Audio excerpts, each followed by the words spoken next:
Do I need result para ma-convince ko mga prospect ko? Actually, no. Kasi nagsimula kami, wala din naman kami lahat result. Kung susubaybayan mo yung naging start ng InGlobal, ni isa sa amin walang may sasakyan. Pero bakit namin nagagawang magpa-join?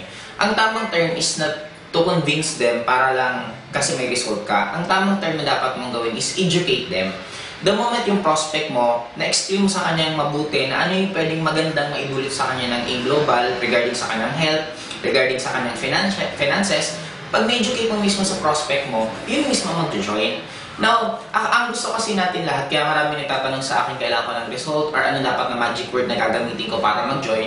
Kasi ayaw natin ng prospect na kakausapin na hindi mag-join. Ang gusto natin dapat pag kinausap mo dapat sasali. Kaya akala mo lahat. Pero tingnan mo na lang ako. Sa lahat ng results ko, meron pa rin di nag-join. May ibang tao dahil sa sobrang taas tuloy ng result ko, ang iba naman hindi makapaniwala na ayaw mag-join kasi sobra-sobra daw laki ng kita, lagi. Kumbaga, iba't iba ang tao. Ang pinaka-safest, the moment nagpipresent ka at gusto mong yung prospect mo makita yung ganda, is dapat makita nga lang sa'yo eh. Kwento mo lang anong nararamdaman mo, yung ganda ng InGlobal, yung maganda marami kang taong namimit ng mga positive, marami kang taong namimit ng mga dream-oriented na tao, goal-oriented na tao.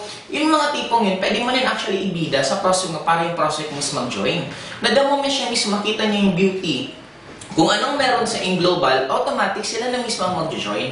Kaya sa totoo lang, yung result, sumusunod na lang siya dahil sa dami ng kinausap mo. Kaya kumikita ka ng malaki, kaya ka nakakabili ng result. Pero hindi mo kailangan ng result para mag-convince ng tao.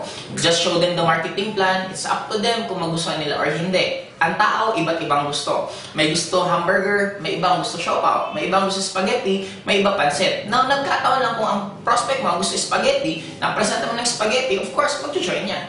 Kung nagkataon yung prospect mo, ayaw naman niya ng networking. Kasi ang networking, kailangan dito palalabas ka. Kailangan dito nakakapag-meet ka ng iba't ibang tao. Eh kung what if yung taong hindi mahilig sa ganun, then hindi mo siya dapat pilitin. Kung ayaw niya, hanap ka lang ng ibang prospect.